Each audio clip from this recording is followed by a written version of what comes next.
नूर इरफान मोहब्बत दिल में बरदून आलम से हमी कर बेखबर जलन तूने दी है मेरे दिल में या रब।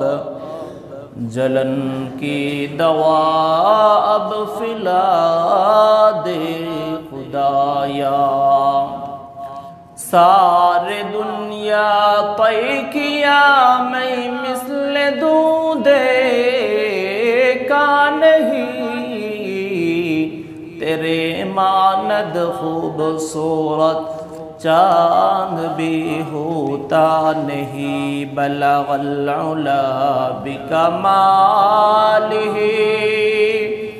कशफत दुजा बिजमालिही हसनत जमीउ खिसालिही सल्लु अलैहि वालिही।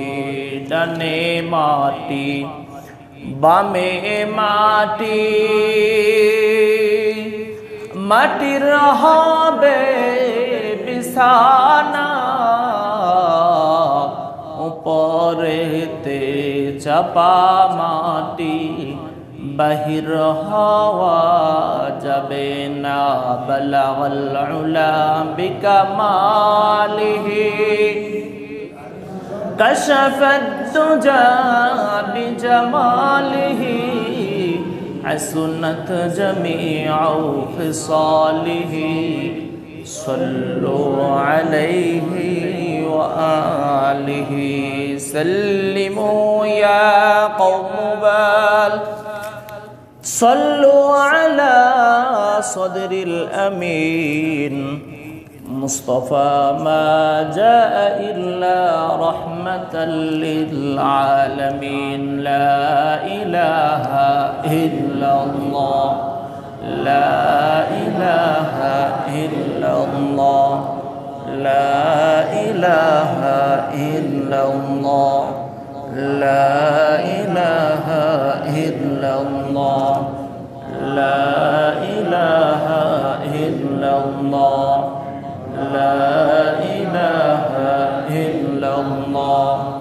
ला इलाहा इल्लल्लाह ला इलाहा इल्लल्लाह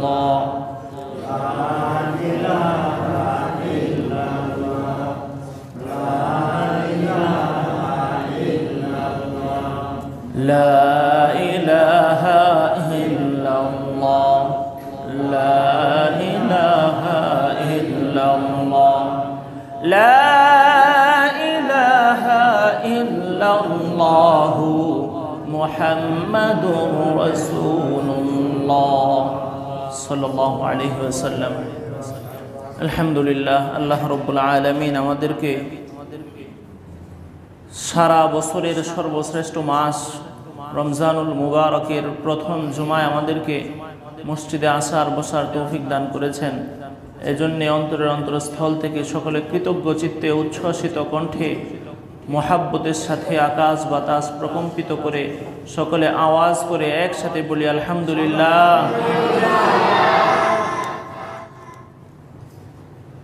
এমন একটা মাসে আমরা উপনীত হয়েছি যেই মাসের জন্য আল্লাহ রব্বুল আলামিনের নবী বিশ্ব নবী আল্লাহর দুস্থ দুনিয়ার শ্রেষ্ঠতম মানুষ সকল সেরা মানুষের সেরা মানুষ জনাবে মুহাম্মদুর রাসূলুল্লাহ সাল্লাল্লাহু আলাইহি ওয়াসাল্লাম 2 মাস আগ থেকে দোয়া করতেন, আল্লাহ আমাকে রমজান পর্যন্ত পৌঁছায়া দাও, আল্লাহ আমাকে রমজান পর্যন্ত পৌঁছায়া দাও, যদি মৃত্যু হয় যেন রমজানে আমার মৃত্যু হয়। এই দোয়া আমার নবী আপনার নবী করতেন। সুবহানাল্লাহ। তো আল্লাহ তাআলা আমাদেরকে কবুল করেছেন, আমরা রমজানে এসে উপস্থিত হয়েছি, উপনীত হয়েছি। এটা আল্লাহ তাআলার বড় বড় বড় এক নিয়ামত। এর চেয়ে বড় নিয়ামত এই সময়ের মধ্যে আর হতে পারে না। এক তো আল্লাহ তাআলা আমাদেরকে ঈমানের মতো সবচেয়ে দৌলত, সবচেয়ে বড় দৌলত দান করেছেন। ইমান দুনিয়ার জমিনে মানুষের মধ্যে মানুষকে আল্লাহ তাআলার দেওয়া সবচেয়ে বড় দৌলত, সবচেয়ে বড় সম্পদ। সবচাইতে দামি পদ। ঈমানের সাথে আল্লাহ তাআলা আমাদেরকে শ্রেষ্ঠ নবীর শ্রেষ্ঠ উম্মত হওয়ার তৌফিক দান করেছেন। এরপরে আল্লাহ রব্বুল আলামিন আমাদেরকে সর্বশ্রেষ্ঠ নবীর শেষ উম্মত বানিয়েছেন। যখন বান্দা অল্প কিছু আমল করবে, যে আমলের বরকতে, যে আমলের কারণে আল্লাহ রব্বুল আলামিন পূর্ববর্তী উম্মতের দীর্ঘ সময়ের ইবাদতের সমান সওয়াব অল্প সময়ের ইবাদতে আমাদেরকে আল্লাহ তাআলা দিয়ে দিবেন। সুবহানাল্লাহ। সম্মানিত হাজিরিন, আমরা এমন একটা মাসে উপনীত হয়েছি যে মাসে একটা ফরজ ইবাদত করলে 70টা ফরজের সমান আল্লাহ তাআলা সওয়াব দান করবেন। সুবহানাল্লাহ। যেই মাসে একটা নফল নেক আমল করলে একটা ফরজের সমতুল্য তার সওয়াব হয়ে যাবে। সুবহানাল্লাহ। এটা কত বড় নিয়ামত, কত বড় নিয়ামত! এর চেয়ে বড় নিয়ামত আর হতে পারে না। সম্মানিত হাজিরিন, আমি একটা আয়াত তিলাওয়াত করেছি, যে আয়াত আল্লাহ রব্বুল আলামিন নাজিল করেছেন। আমরা সবাই আয়াত জানি, বহুল পঠিত আয়াত। শাহরু রমাদানাল্লাযী উনজিলা ফীহিল কুরআন হুদাল লিন-নাসি ওয়া বাইয়িনাতিম মিনাল হুদা ওয়াল ফুরকান। শাহরু রমাদানাল্লাযী উনজিলা ফীহিল কুরআন। আল্লাহ তাআলা বলেন, বান্দা আমি তোমাদেরকে এমন একটা মাস দিয়েছি, শাহরুর রমাদানাল্লাযী, যে মাসটার নাম হইল রমজান।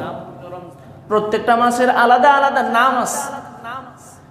আমি তোমাদেরকে এমন একটা মাস দিয়েছি যেই মাসটার বিশেষ একটা নাম আমি আলাদাভাবে বৈশিষ্ট্যমণ্ডিত করে রেখেছি। রমজান মাস, শাহরুর রমাদানাল্লাযী উনজিলা ফীহিল কুরআন। এই মাসটা কেমন মাস জানো নাকি? উনজিলা ফীহিল কুরআন। আমি এই মাসের মধ্যে আমি আল্লাহ আমার সবচেয়ে দামি কিতাব আমি নাজিল করে দিয়েছি। হুদাল লিন-নাসি ওয়া বাইয়িনাতিম মিনাল হুদা ওয়াল ফুরকান। আল্লাহ তাআলা বলতেছেন হুদাল লিন-নাস। আল্লাহ তাআলা এই কোরআনটা এই মাসের মধ্যে দিবেন, আর এই কোরআনটা হলো মানুষের জন্য হেদায়েত। ওয়াবাইয়িনাতিম মিনাল হুদা ওয়াল ফুরকান। আল্লাহ তাআলা এই কোরআনের মাধ্যমে সত্য মিথ্যার মধ্যে পার্থক্য নির্ণয় করেন। আল্লাহ তাআলা বললেন, আমি তোমাদেরকে একটা মাস দিছি, যেই মাসের নাম হলো রমজান। ওই মাসে আমি কোরআন নাজিল করছি, আর এই কোরআন তোমাদের মানুষের জন্য হেদায়েত। আর এই কোরআনটা সত্য মিথ্যার মধ্যে পার্থক্য নির্ণয়কারী। তাহলে সম্মানিত হাজিরিন, এই আয়াতের মধ্যে আল্লাহ তাআলা একটা জিনিস বুঝাইতে চাইছে। স্বাভাবিক দেখেন, আমাদের সমাজের মধ্যে কিছু বিষয় আছে যে মনে করেন একজন মানুষের পরিচয় দিতে গিয়ে আরেকজন মানুষের পরিচয় ব্যবহার করা হয়। যেমন আমি চেয়ারম্যানের ছেলে, আমি মেম্বারের ছেলে, আমি আলেমের ছেলে, আমি এলাকার মাতব্বরের ছেলে, আমি প্রধানমন্ত্রীর পিএস। তাহলে এই যে পিএস, তার শব্দ, তার পরিচয়টা ব্যবহার করতে গিয়ে সে প্রধানমন্ত্রীর নাম ব্যবহার করছে। আবার চেয়ারম্যান তার ছেলের পরিচয় দিতে গিয়ে চেয়ারম্যানের নাম ব্যবহার করছে। আবার ওই চেয়ারম্যান যখন তার পদবি ব্যবহার করতে যায় তখন সে ব্যবহার করে যে আমি গাজীপুর জেলার বারিয়া ইউনিয়নের চেয়ারম্যান। তাহলে একটা এলাকার নাম তার ব্যবহার করতে হয়েছে। কেন ব্যবহার করতে হয়েছে? তার চেয়ারম্যানের পরিচয়টা এটা দেওয়ার জন্য। তাহলে প্রত্যেকটা জিনিসের পরিচয় দেওয়ার জন্য অন্য আরো কিছু আনুষঙ্গিক বিষয় সামনে নিয়ে আসতে হয়, যার মাধ্যমে তার পরিচয় হয়ে যায়। কথা ঠিক কিনা? তো আল্লাহ তাআলাও এই মাসটাকে বিশেষ একটা শব্দ ব্যবহার করে, বিশেষ একটা নাম ব্যবহার করে এই মাসের মর্যাদা বুঝাইতেছেন। সুবহানাল্লাহ। এই মাসের দাম বুঝাইতেছেন। সেটা কি? যে উম্মত, এই যে তোমরা একটা মাসে উপনীত হয়েছ, রমজান মাস, এই রমজান মাসের দাম কত জানো? এই রমজান মাসটা কি তোমরা জানো? এই রমজান মাসের মাহাত্ম্য মর্যাদা কত বেশি জানো? যে আমি এই রমজান মাসে আমার সবচেয়ে দামি কিতাব, আমার সবচেয়ে যেই জিনিসটা দুনিয়ার জমিনে আমি পাঠাইছি মানুষের পথ নির্দেশ, জীবন ব্যবস্থা হিসাবে, সেই কোরআনুল কারীম আমি এই মাসে নাজিল করছি। তাহলে এই মাসের মর্যাদাটা বুঝাইতেছেন কার মাধ্যমে? কোরআনের মাধ্যমে। কথাটা বুঝেন, কোরআনের মাধ্যমে আল্লাহ তাআলা এই মাসটার পরিচয় বুঝাইতেছেন যে এই মাসটা কত দামি। তাহলে এই রমজান মাসের দাম কিসের জন্য হইল? আস্তে বলেন, আরো আস্তে বলেন। কোরআনের জন্য এই মাসের দাম, কোরআনের জন্য এই মাসের দাম। তাহলে এই মাসের দাম হইল কোরআনের কারণে। চেয়ারম্যানের ছেলে হইছে, ছেলের দাম বাড়ছে চেয়ারম্যানের কারণে। চেয়ারম্যান তার ছেলের দামে দামি হয় নাই, বরং চেয়ারম্যানের কারণে তার ছেলের দামে হইছে। কথা ঠিক? আল্লাহ তাআলা বলেন, আমি এই মাসটা আমি তোমাদেরকে দিছি, আমি এই মাসটা একটা গুরুত্বপূর্ণ মাস বানাইছি, কারণ এই মাসে আমি কোরআন নাজিল করছি।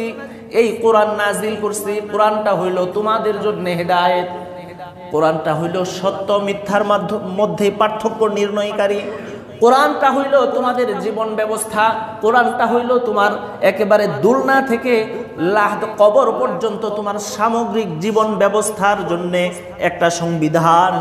সুবহানাল্লাহ বলেন। তাহলে রমজান মাস এটা কোরআনের কারণে দাম।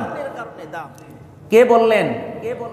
আওয়াজ করে বলেন, আরো আওয়াজ করে বলেন। আল্লাহ তাআলা এটা বললেন যে রমজানের দাম বাড়ছে কোরআনের কারণে। প্রশ্ন হলো, কোরআন যদি আমাদের কাছে না থাকে, কোরআনের সাথে যদি আমাদের সম্পর্ক না থাকে, তাহলে এই মাস দিয়ে আমাদের কি হবে? কথা বলেন, কোনো লাভ হবে? তাহলে এই মাসের দাম হলো কোরআনের কারণে। তাহলে কোরআনটা কত দামি, কোরআনটা আমাদের জন্য কত দামি, কোরআনটা আমাদের জন্য কত জরুরি, কত জরুরি, বিষয়টা খুব বোঝার দরকার।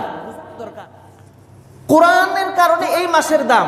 এই মাসে আমরা দাওয়াত খাই বেশি, এই মাসে গরুর গোশতের দাম অনেক টাকা, সারা বছর না খাইলেও 2-1 কেজি এই মাসে খাওয়া হয়। কথা বলেন। কোরআনের কারণে এই মাসে আমরা দাওয়াত খাই বেশি, গরুর গোশত খাই বেশি, দামি গোশত। এই মাসে আমরা বেশি বেশি ইবাদত করি এই মাসে। কিন্তু এই মাসটা কি কারণে আসলো, দামটা কি কারণে আসলো, ওই জিনিসটার মধ্যে আমরা যাই না। কথা ঠিক না? ঠিক। এটা খুব দাম, একটা গুরুত্বপূর্ণ বিষয়। কোরআন এবং এই মাসের মধ্যে কেমন সম্পর্ক? কোরআন এবং এই মাসের মধ্যে সম্পর্ক হলো, মানুষ তার শরীর এবং পোশাকের মধ্যে যে এরকম সম্পর্ক, কোরআন এবং এই মাসের মধ্যে হইল ওই রকম সম্পর্ক। এত বেশি সম্পর্ক। পোশাক ছাড়া কোনো লজ্জাশীল মানুষ, কোনো ভদ্র মানুষ, কোনো সভ্য মানুষ পোশাক ছাড়া চলতে পারে? কিন্তু আমরা হইলাম এত বেহায়া মানুষ, কোরআন ছাড়া রমজান নিয়ে চলি। কথা ঠিক না? কোরআন বাদ দেই, কিন্তু রমজান নিয়ে আমরা চলি, কারণ ইফতারে দাওয়াত খাওয়া চলি। অন্য সময় মুড়ি বুট এগুলো না খাইলেও রমজান এটা খাওয়া যাবে, আর অনেক সুবিধা, এই জন্য আমরা এটা নিয়ে চলি। কোরআনকে আমরা মানতে রাজি না। সম্মানিত হাজিরিন, কোরআন আর রমজান মাসটা হলো চুম্বকের মতো। চুম্বক এবং লোহার মধ্যে যে সম্পর্ক, এই সম্পর্ক একটা ছাড়া আরেকটার আকর্ষণ হবে না। স্বাভাবিকভাবেই আমরা অন্য যে কোনো মাসের তুলনায় এই মাসে কোরআনের কাছাকাছি আসি। সবটুকু না আসলেও আমরা কিছুটা কাছাকাছি আসি। আসি কি আসি না? আসি। কিসের কারণে এটা? যে কিছুটা প্রভাব তো আছে, কিছুটা প্রভাব তো আছে। সবটুকু আমরা যদিও না মানি, কিছুটা আছে। আর যারা মানেই না, কোরআনকে ধরেই না, কোরআনের কাছেই আসে না, কোরআনকে বুঝতেই চায় না, তাদের সাথে তো আর কোনো কথা নাই। সম্মানিত হাজিরিন, এই কোরআনটা হলো এই রমজানকে দাম বাড়াইছে, আর এই কোরআনটা হলো একটা চুম্বক। একটা কি? কোরআনটা যত আপনি পড়বেন, কোরআনটা যত আপনি দেখবেন, কোরআনটা আপনি যত ধরবেন, কোরআনের কাছাকাছি তত বেশি আসতে পারবো। এই কারণেই তো ইসলাম বিদ্বেষীদের প্রধান টার্গেট হইল মাদ্রাসা। ইসলাম বিদ্বেষীদের প্রধান কথা হইল যে মাদ্রাসা বন্ধ করো, করোনা না পাওয়া গেলেও বন্ধ করো, সরকার না চাইলেও নাস্তিক বেঈমানেরা উস্কানি দেয়, বন্ধ করো। কথা ঠিক কিনা? কারণ এই জায়গাটায় কোরআন আছে, আর কোরআনের কাছে যে যাবে সে তো আল্লাহ পর্যন্ত পৌঁছে যাবে। ওটাই তো সমস্যা। কথা ঠিক কিনা? সম্মানিত হাজিরিন, কোরআনের কাছে যত আসবে, নবীজি সাল্লাল্লাহু আলাইহি ওয়াসাল্লাম তিনি যখন ইসলামের দাওয়াত মানুষের কাছে পৌঁছাইতেছিলেন, কোরআন যখন তিলাওয়াত করতেন, তখন তো আবু জাহেলও রাত্রের অন্ধকারে যায় নবীজির কাছে কোরআন তিলাওয়াত শুনতো। সুবহানাল্লাহ বলবেন না? কোরআনের এত পাওয়ার, না বুঝলেও কোরআনের পাওয়ার এত বেশি। দুনিয়ার সবচেয়ে প্রভাবক হলো কোরআন। আর কোরআনটা যখন না বুঝতে পড়লে এত ফায়দা, বুঝলে কত ফায়দা। আমরা সূরা ফাতিহা পড়ি নামাজের মধ্যে, সূরা ফাতিহাটা যদি আমরা বুঝতাম, অর্থটা যদি জানতাম, তাহলে আমাদের সূরা ফাতিহাটা কোন পর্যন্ত পৌঁছে দিত, সূরা ফাতিহাটা আমাকে কি মজা দিত, সেটা বলাই বাহুল্য। কিন্তু সূরা ফাতিহাটাও আমরা বুঝি না। বুঝার দরকার না?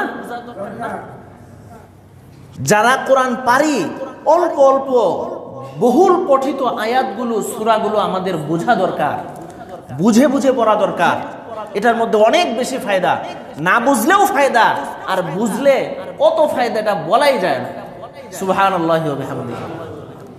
সম্মানিত হাজিরিন, রমজান মাস, বললাম যে রমজান এবং কোরআনের মধ্যে যে সম্পর্ক, ইমাম আবু হানিফা রহমতুল্লাহি আলাইহি, ইমাম শাফি রহমতুল্লাহি আলাইহি এই রমজান মাসে কোরআন এত বেশি তেলাওয়াত করতেন।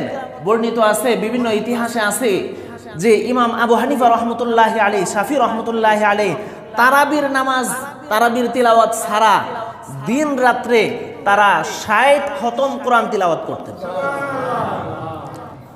60 খতম, ভাবা যায়?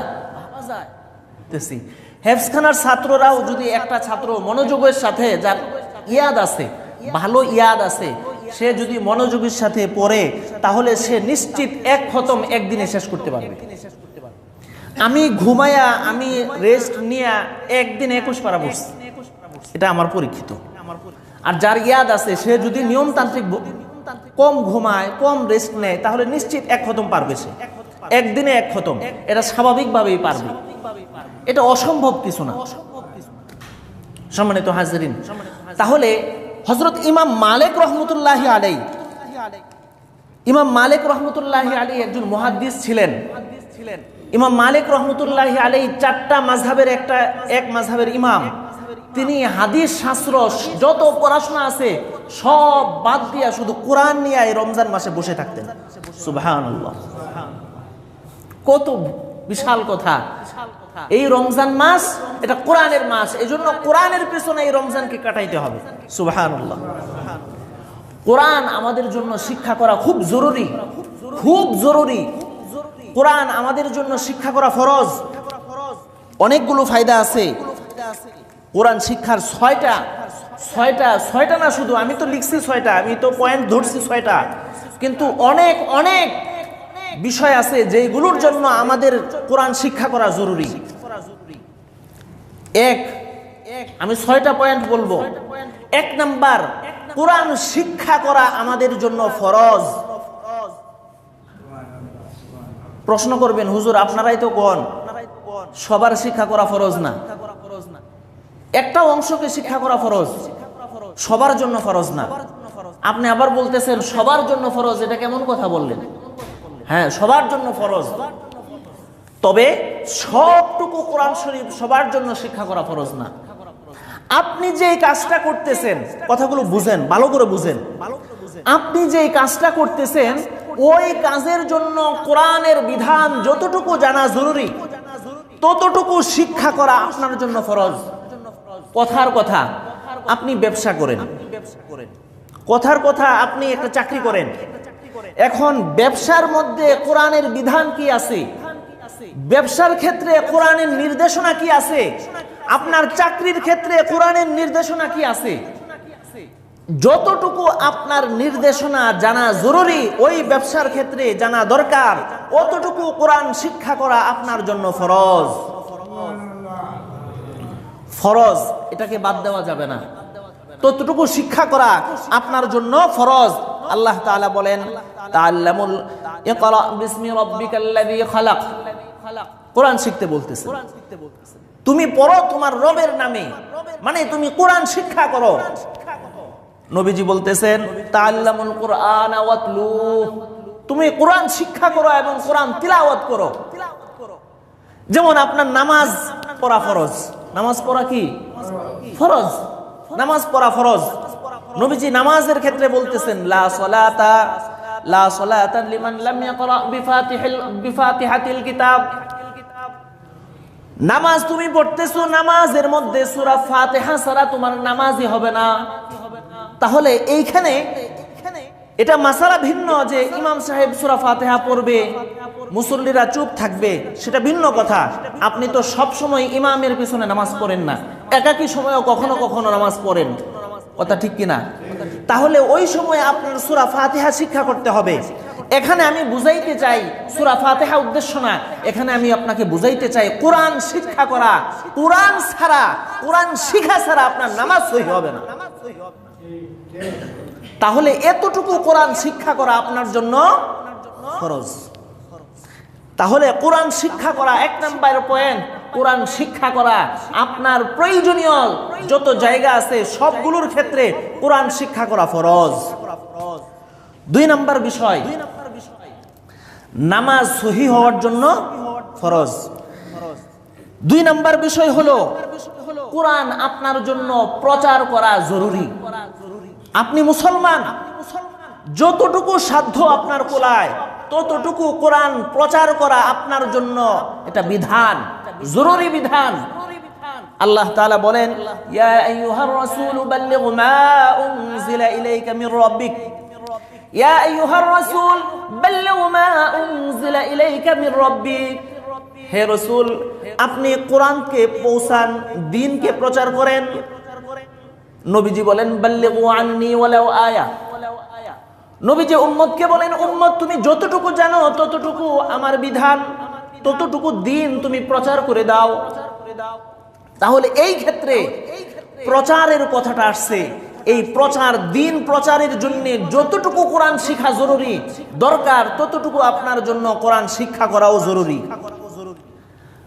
তাহলে আপনার জন্য প্রথম কথা হলো দ্বীন প্রচার করা আপনার জন্য জরুরি। আর দ্বীন প্রচার করতে গেলে কোরআন শিক্ষা করা সম্ভব না। কোরআন ছাড়া কি দ্বীন প্রচার সম্ভব? কথা বলেন, সবাই কি কথা বুঝতেছেন না?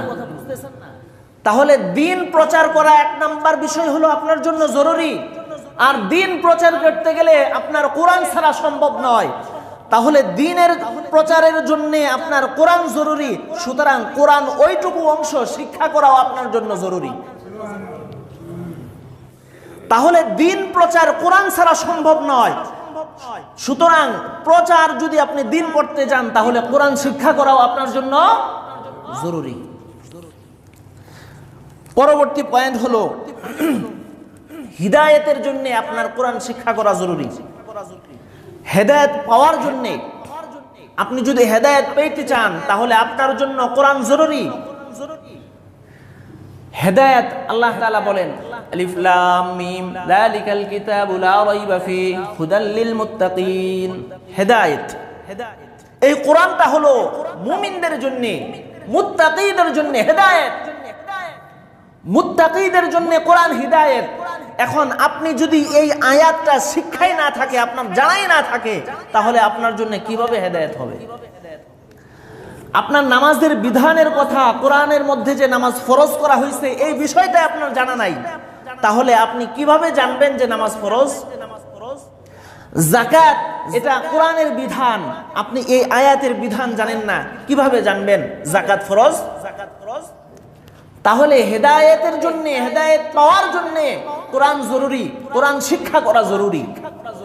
যতটুকু হেদায়েতের জন্য জরুরি ততটুকু কোরআন আপনার জন্য শিক্ষা করাও জরুরি, ফরজ। পরবর্তী পয়েন্ট হচ্ছে 5 নাম্বার, জান্নাত পাওয়ার জন্য কোরআন শিক্ষা করা জরুরি। সুবহানাল্লাহ বলবেন না? কোন ব্যক্তি যদি জান্নাতে যাইতে চায় তাহলে তার জন্য কোরআনটা জরুরি। কোরআন ছাড়া জান্নাতে যাওয়া যাবে না। নবীজি বলেন, আসসিয়ামু ওয়াল কুরআন ইয়াশফাআনি লিল আবদি ইয়াউমাল কিয়ামা ইয়াকুমুস সিয়াম আই রাব্বি মানাতুহু আত-তাআমা ওয়াশ-শাহওয়াত বিন-নাহারি ফামানানি ফাশাফফা'নি ফিহি ওয়া ইয়াকুলুল কুরআন মানাতুহুন নাওমা বিল-লাইলি ফাশাফফি'নি ফিহি ফায়ুশাফফা'আন। নবীজি সাল্লাল্লাহু আলাইহি ওয়াসাল্লাম বলেন, রোজা এবং কোরআনুল কারীম, রোজা এবং কোরআনুল কারীম কথাগুলো ভালো করে বুঝেন। নবীজি বলেন, কোরআন এবং রোজা এই দুইটা বান্দার জন্য কাল কিয়ামতের ময়দানে সুপারিশ করবে। কিভাবে সুপারিশ করবে? ইয়াকুমুস সিয়াম, ইয়াকুলুস সিয়াম, রোজা আল্লাহ তাআলার কাছে বলবে, আই রব, হে আল্লাহ, মানাতুহু, আমি তাকে বাধা দিছি, আত-তাআম ওয়াশ-শাহওয়াত, আমি তাকে দিনের বেলা খাবার এবং পানাহার এবং তার যে কুপ্রবৃত্তি আছে, তার যে বৈধ প্রবৃত্তি আছে, এই সব কিছু আমি দিনের বেলায় আমি তাকে বাধা দিছি। ইয়া আল্লাহ ফাশাফি'নি ফিহি, আমি সুপারিশ করতেছি তার ব্যাপারে, আমি তার ব্যাপারে সুপারিশ করতেছি আল্লাহ। এটা কে বলতেছে? রোজা বলতেছে।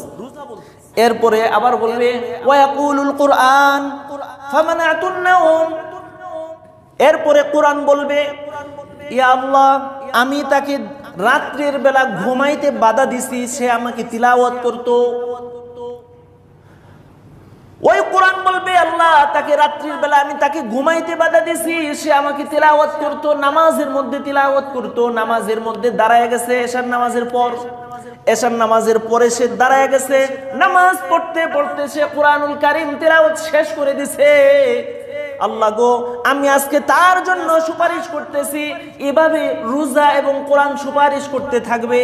সুপারিশ করতে করতে দীর্ঘ সময় পড়বে, আল্লাহ তাআলা ফায়ুশাফফা'আন, এই দুই জিনিসের সুপারিশ আল্লাহ তাআলা কবুল করে নেবেন। তাহলে কোরআন এবং রোজা যদি আমার জন্য সুপারিশ করে, তাহলে ওই সুপারিশ আল্লাহ কবুল করে নেবেন, আমাদের জায়গা হবে জান্নাত। সুবহানাল্লাহ। তাহলে জান্নাতে যাওয়ার জন্যও আপনার কোরআন শিক্ষা করা জরুরি। ওটা ঠিক কিনা? কোরআন শিক্ষা করা জরুরি জান্নাতে যাওয়ার জন্যও। 6 নাম্বার বিষয়, কোরআন শিক্ষা করলে অন্তরের মধ্যে প্রশান্তি তৈরি হয়। কোটি কোটি টাকা আপনি কামাই করেন, কোটি কোটি টাকা আপনার মালিক, এই কোটি কোটি টাকা দিয়ে আপনার অন্তর শান্ত হয় না। যার যত টাকা বেশি তার পেরেশানিও তত বেশি। যে ঠেলাওয়ালা, রিক্সাওয়ালা, অটোওয়ালা, সে দিন আনে দিন খায়, কোনো পেরেশানি নেই। সকাল যখন হবে তখন সে অটো নিয়ে বের হয়ে যাবে, রিক্সা নিয়ে বের হয়ে যাবে, কামলা দেয়, সকাল হবে আরেকজনের খেতে কামলা দিবে, সন্ধ্যা হয়ে যাবে মাইনা পাবে, বাস সুন্দর চলতেছে, কোনো পেরেশানি নাই। কিন্তু যার ফ্যাক্টরি আছে, না জানি কত সমস্যা হয়, না জানি কি হয়ে যায়, না জানি শ্রমিক আন্দোলন শুরু হয়, না জানি এখন এলাকার মাতবররা এসে, এলাকার ঘুষখোর, সুদখোর, বদমাইশ যত নেতা আছে তারা এসে চান্দা ধরে ইদাইতেছে। এই পেরেশানি কি কামলা বেডা, রিক্সাওয়ালা তাদের নাকি ফ্যাক্টরিওয়ালা? তাহলে যার টাকা কম তার পেরেশানি বেশি নাকি যার বেশি তার বেশি? তাহলে অন্তর প্রশান্ত হবে, কারণ ওই যে গরিব ব্যক্তি তার ঘরে কিন্তু তার বউ কোরআন শরীফ সারাদিন তিলাওয়াত করে। ওটা ঠিক কিনা? গরিব মানুষ দিনদার বেশি হয় ধনী মানুষের তুলনায়। ধনী মানুষ হয় না তা বলতেছি না, কিন্তু তুলনামূলক গরিবরা বেশি হয় এবং অন্তর থেকে আল্লাহর কাছে চায়। সুবহানাল্লাহ বলেন। আল্লাহ তাআলা বলেন, আল্লাযীনা আমানু ওয়া তাতমাইন্নু কুলুবুহুম বিযিকরিল্লাহ, আলা বিযিকরিল্লাহি তাতমাইন্নুল কুলুব। আল্লাহ তাআলা বলেন যে ঈমানদার, তার অন্তর আল্লাহর জিকিরের মাধ্যমে, আল্লাহর কোরআনের মাধ্যমে প্রশান্ত হয়। আলা বিযিকরিল্লাহি তাতমাইন্নুল কুলুব। আরে বেটা, আল্লাহ তাআলা বলেন, আরে বেটা শোন শোন, সতর্ক হ, সাবধান হয়ে যা, ভালো করে শুনে রাখ। আলা বিযিকরিল্লাহ, আল্লাহর জিকিরের মাধ্যমেই তাতমাইন্নুল কুলুব, মুমিনের অন্তর সবচেয়ে বেশি প্রশান্তি লাভ করে। সুবহানাল্লাহ। তাহলে কোরআন শিক্ষা করা এটা অন্তরের প্রশান্তির জন্য জরুরি, কথা ঠিক কিনা? এই জন্য কোরআন শরীফ শিখার জন্য মসজিদে আসতে হবে। মসজিদে বাধা দেওয়া যাবে? মসজিদ বাধা দেওয়া যাবে না। মসজিদ যে বাধা দিবে, আল্লাহ তাআলা বলেন ওমান আযলামু মিম্মান মানআ মাসাজিদাল্লাহ, মসজিদে যে বাধা দিবে, মসজিদে যে জিকির করতে বাধা দিবে, সে হলো সবচেয়ে বড় জালেম। কে বলতেছেন? আমার কথা? এই মিয়া কথা কর নাকি? আমার কথা না আল্লাহর কথা? মসজিদে বাধা দেওয়া যাবে না। সবার জন্য মসজিদ উন্মুক্ত করে দেওয়া উচিত। আমরা সরকারের কাছে দাবি জানাই, 5 ওয়াক্ত নামাজ সব সময় মসজিদ যেন উন্মুক্ত করে দেয়, আমরা দাবি জানাই। কি কোন? নাকি ভুল কিছু বললাম? মসজিদ খুলে দিতে হবে। মসজিদ মাদ্রাসার মধ্যে 8 মাস মাদ্রাসা চলছে, করোনার ইতিহাস আলহামদুলিল্লাহ নাই। কি বলেন, আছে নাকি? শুনছেন আপনারা? ওই যে ব্রাহ্মণবাড়িয়া এক হুজুর জুবায়ের আহমদ আনসারী, ওনার জানাজা হয়েছিল, লক্ষ লক্ষ মানুষ হয়েছে। এরপরে তারা 7টা এলাকা তারা 14 দিন পর্যন্ত কি করে লকডাউন করে দিচ্ছে। লকডাউন করে দেওয়ার পরে একজন মানুষও পায় নাই। যখন জানাজা হয়েছে তখন বুদ্ধিজীবীদের কি ঠেলা, আরে বাপরে বাপ, বুদ্ধির ঠেলা আর বাসে না। যে লক্ষ লক্ষ মানুষ এখানে হয়েছে, এটা কেমনে হইলো, এটা কি হইলো, সরকার দায়িত্ব রাখে না, এই অমুক অনেক কিছু বলছে।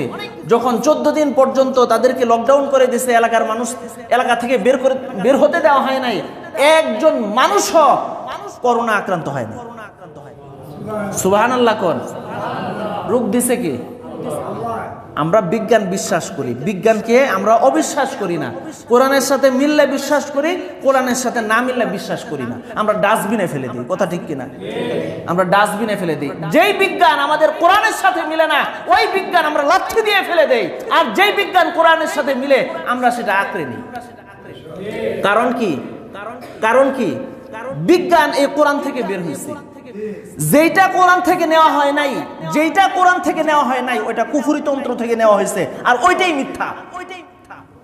ওই যে সূর্য এটা ঘুরে নাকি পৃথিবী ঘুরে, ওই ইতিহাসে যাব না। শেষ পর্যন্ত 3 বার পল্টি দিয়া কোরআনের কাছে আসছে। 3 বার 3টা থিওরি দিছে। থিওরি দেওয়ার পরে 3য় বারের মাথায় যখন কোরআনের সাথে মিলছে, তখন আমরা বলছি আলহামদুলিল্লাহ। আমরা তো আগেই কইছি। সুতরাং চিকিৎসা বিজ্ঞান যদি কোরআনের সাথে মিলে আলহামদুলিল্লাহ মানি, যদি না মিলে ফেলে দিই। কে খুশি হইলো, কে বেজার হইলো, এগুলো দেখার টাইম আমাদের নাই, কথা ঠিক কিনা? আল্লাহ তাআলা আমাদেরকে কথাগুলো বোঝার, আমল করার তৌফিক দান করেন। আরেকটা কথা বলি, সেটা হলো দেখেন, একজন বাপ মা, একজন বাবা, একজন মা তার সন্তানের কথা সে বুঝে। এখন সে দুধ চাইতেছে, এখন কি সে ঘুমাইতে চাইতেছে, নাকি তার পেশাব ধরছে, পায়খানা ধরছে, এটা বাবা মা বুঝে, আর কেউ বুঝে না, কথা ঠিক না? আবার বাবা মা সন্তানকে কি বলে, কি বলতে চায়, ওটা সন্তান সে বুঝে, কথা ঠিক না? তাহলে আপনি দেখেন, আপনার সন্তান বুঝতেছে, আপনার ওই যে ট্রেনিংটা তাকে বুঝতে হলে আপনার 1 বছর 2 বছর সময় লাগছে। 1 বছর 2 বছর আপনার সময় লাগছে। আবার আপনার সন্তান ইংরেজি শেখার জন্য সে সাইফোর্সে যায়, আবার কত ফোর্স আছে দেয়ালের মধ্যে আমরা দেখি, অমুক স্যার তমুক স্যার, তাদের কাছে ইংরেজি শেখার জন্য যায়। আলহামদুলিল্লাহ, কোনো আপত্তি নাই। কিন্তু কোরআন যে আমি বুঝি না, কোরআন যে আমি পারি না, কোরআন যে সহিভাবে পড়তে পারি না, কোরআনে যে কি লেখা আছে সেটা যে আমরা বুঝি না, ওইটার জন্য হুজুরের কাছে কয়দিন আসছেন বলেন? বলেন আপনি কয়দিন আসছেন? কয়দিন নিজে থেকে আপনি এই তাগদা অনুভব করছেন যে আমার কোরআন বুঝতে হবে, কোরআন বুঝে পড়তে হবে, কোরআন আমার সহিভাবে পড়তে হবে? কয়দিন বুঝছেন বলেন? এই কোরআনের কারণে তো আপনি মুসলমান নাকি? কথায় আছে, কার কারণে মিষ্টি খাইলেই মোল্লা চিনলি না। যার কারণে আপনি মুসলমান হইলেন, ওই জিনিসই আপনার ভিতরে নাই। এই জন্য কোরআন শিখবেন তো ইনশাল্লাহ। রমজান উপলক্ষে আমার কাছে আসলে আমি কোরআন শিখাবো। আপনি মনে করেন না আপনার পকেটে টাকা দিতে হবে, ইংরেজি শিখলে 3000 টাকা দিতে হবে, হুজুরে তো কমপক্ষে 2000 দিতে হবে না, টাকা দেওয়া লাগবে না। কেউ যদি আমার কাছে আসে আমি কোরআন শিখাবো। আমার কাছে আসলে ফ্রি শিখাবো ইনশাল্লাহ। আল্লাহ তাআলা আপনাদের সবাইকে কোরআন শেখার তৌফিক দান করেন।